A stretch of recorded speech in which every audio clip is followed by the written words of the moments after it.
Hey YouTube, Sean here. Welcome back to another edition of After the Movie. It actually feels like a really long time since I've done one of these things, and I thought my next After the Movie was going to be Sonic the Hedgehog 3, which I was really excited to see, which I'm going to see this week. But I met up with a couple friends who were like, you know what, let's go see Kraven the Hunter, the supposedly final film in Sony's whatever the hell they call this universe. You had the Venom movies, you had Morbius, you had Madden Web, which I still haven't seen yet. That's the only one there. And then we have Kraven the Hunter. The Spider-Man villain, who in this film is clearly not a villain. He's definitely more anti-hero-ish. Sony, what are you doing? What are you doing? Like, Kraven should be this awesome Spider-Man villain, and instead they just make him pretty much the most heroic character of like all these Sony Spider-Man spin-off villains turned anti-heroes, whatever. I don't know what they're doing with these villains, to be honest. I don't even know what the intention with this film was. But yeah, see, it stars Aaron Taylor Johnson, Russell Crowe, Castor Troy's brother from Face Off, and a few other people who I have no idea what. So this is basically just kind of the movie. Like, I heard really bad things about this thing going into it, so my expectations were pretty low. I was kind of hoping for a so bad it's good film, but Kraven the Hunter was mostly just kind of dull and forgettable. Like, there's a few kind of cool moments with some brutal kills at times, but it doesn't go like super far with it. There is some really bad acting, especially from the actress who plays the character of Calypso. Like, there's some really terrible lines in this film. Like, one line in particular that just cracked me up too. She's just like, my grandmother died and I never saw her again, or something like that. Like, yeah, no shit, because she died. Like, what the hell are you thinking? Like, it just dumb stuff like that. They go into Kraven's origin, and it's also really kind of dumb. The first 8 minutes are kind of neat. Like, you have him kind of going to this prison, and he just starts killing a bunch of people. But again, it's only bad guys. He only targets bad guys. Like, I just got done playing the Spider-Man 2 video game not too long ago, and Kraven was one of the main antagonists in that game. And playing that game, like, man, I really want to see Kraven versus Spider-Man now. Let's get Kraven's last hunt. Let's get all this cool stuff. Oh no, he's too heroic. And I'm like, come on, man. Like, well, what are we doing here? And then we have the villain in this one, who is the Rhino. Now, I've never been a huge fan of Rhino in general. I mean, we had Rhino in Amazing Spider-Man 2, played by Paul Giamatti, in his Rhino Megazord suit, and that was just really, really stupid. Like, Oscorp built all these different things, like the Vulture Wings and all that. He designed a robot, built like a fucking rhino for whatever reason. Just like, I want rhino suit, but I want it shaped like a Megazord suit, mecha suit shaped like a rhino. Like, why? Like, why shape it like a rhino?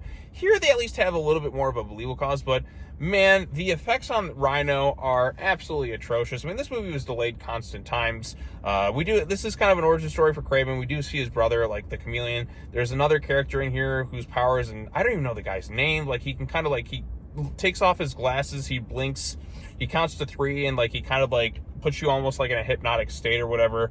And then that's just kind of starting his kind of motivations. It feels like a couple different movies meshed together, and I know this film was delayed like a year or two, and it's just one of those films where it's just like, they clearly just, I don't know what they're doing. So I will give some kudos that some of these Sony films, like compared to a lot of the other superhero films, actually do shoot on location, which is nice, which I will give, I have to give some credit where credit's due. They do shoot a lot of these films on location, especially compared to some of the other like MCU films that have come out lately that just look like they're done on like poorly green screen sets, or even some of the DC films like Joss Whedon's Justice League cut. Like, that thing looks like it was shot like all digital. Like, the effects were pretty bad in it. Here at least they do a lot of stuff on location, which is nice, and there are some practical effects like here and there. But the main problem with this movie is it's extremely boring. I can kind of go more into a plot summary, but a lot of it I've already kind of forgotten by the time I've just left with you. Like, I just saw this movie, and I was struggling to stay awake for a good chunk of it. Aaron Taylor Johnson plays Kraven, and, he can be a pretty good actor, but he just feels kind of like, the take on Kraven just doesn't really work for me. I mean, you have, in this universe, you have Tom Hardy in Venom, which is an interesting take, but Tom Hardy makes it kind of work in this own weird, kind of quirky world that we have. Like, he's just endlessly entertaining to watch. With Aaron Johnson and this Kraven character, you don't really get that. Like, he has some kind of cool moments where he kills a bunch of people. His powers feel a little bit inconsistent at times, because his origin was, they show flashbacks to him as a kid and his brother, and Russell Crowe feels more like the real Kraven with how sick and sadistic he is. Like, I wish I could have gotten that with Kraven. They go on this hunt. There's this line there that just kind of takes them. And then you have this girl, Calypso, and just this really like forced exposition dump scene where it's like her grandma's just like, you have these tarot cards, and then you have this mystical, magical, like lion super soldier serum juice thing, and you're going to need to utilize this one day. Well, it just so happens to be today, like, and this girl is just kind of driving, and she just happens to run into Kraven. It felt really forced and didn't feel really organic in any sort of ways. And then he like gets blood of the lion kind of injected into his veins somehow, and then he drinks this magic juice to kind of make himself stronger and healthier or whatnot. And then he becomes Kraven, and he goes off killing people on this list, and then he just randomly happens to come across this girl like years later. He's like, hey, let's kind of work on a thing to work on my list that I have. Like, I don't even know like where the list and all that kind of fully comes from at this point. And then you have his brother who gets kidnapped by the Rhino. Rhino, like, he actually does add a little bit of comedy at times. Like, the actor is trying to make something work in this thing. That's Castor Troy's brother from Face Off. I think he was also in Jurassic Park 3 as Billy, if I'm not mistaken. He hasn't really, looks like he actually aged pretty well from like the last time I really saw him, which is probably like the early 2000s, like late 90s or whatever. Like, he tries to have a little bit of fun. Like, he has kind of this weird skin condition. Like, he talks about like meeting some doctor. I don't know, like the way this thing's kind of handled. And then he takes something out, and then he starts to transform into the Rhino.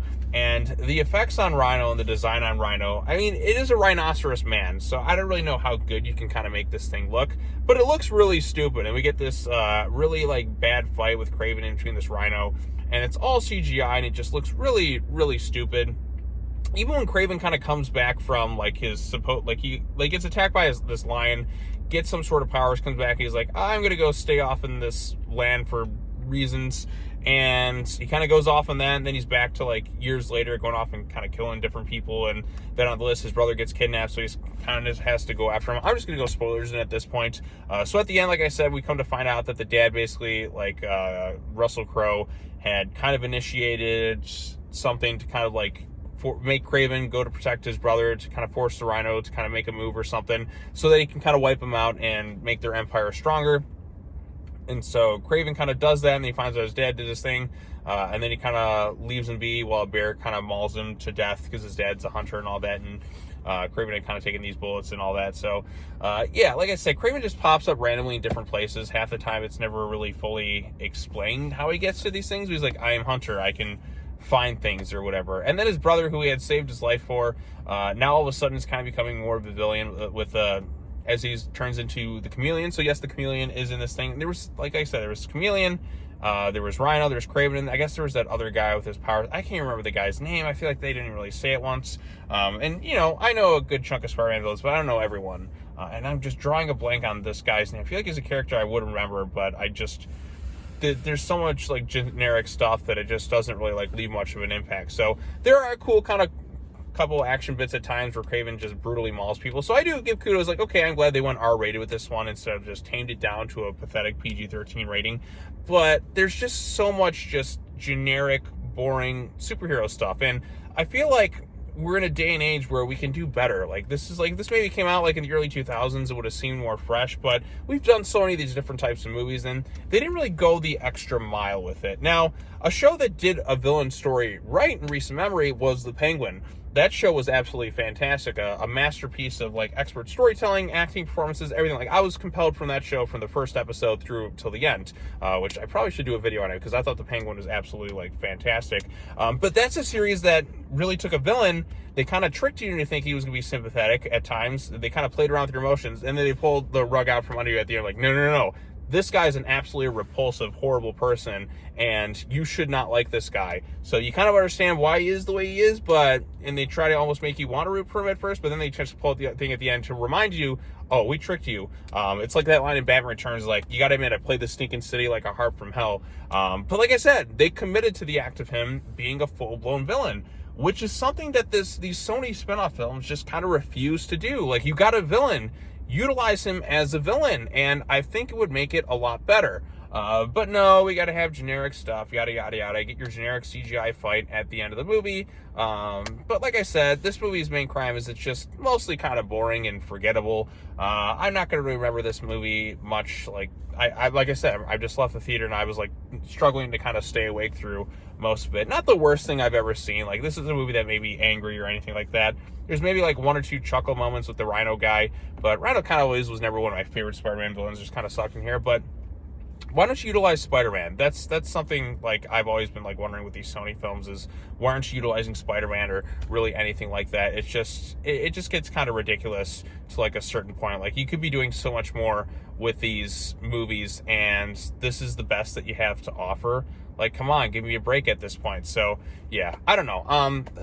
Like I said, Kraven the Hunter is a pretty, like, forgettable film, all things considered. Could have been a lot better, but I guess could have been a lot worse. It's just a disappointment at this point. So, but anyways, if you've seen Kraven the Hunter, what did you think of it? Post your comments down below. Be sure to like this video, share it with your friends, subscribe to the YouTube channel for more content, all the other fun stuff. I'll be back again later on this week with more after the movies and comic book reviews and all that. But like I said, I just want to kind of get my thoughts on Kraven the Hunter. Apparently, it's the end of these Sony films, and you know what? It's for the best. Like, just stick to Spider-Man, or why not just have Spider-Man be in these things? Make it Andrew Garfield. I mean, your Sony Spider-Man, Amazing Spider-Man universe is a mess, and I feel like these would fit well within that genre. But hey, it is what it is. So, yep, that's all I have to say. As always, take care now. Bye-bye then, and I will see you all in the next video. Peace out.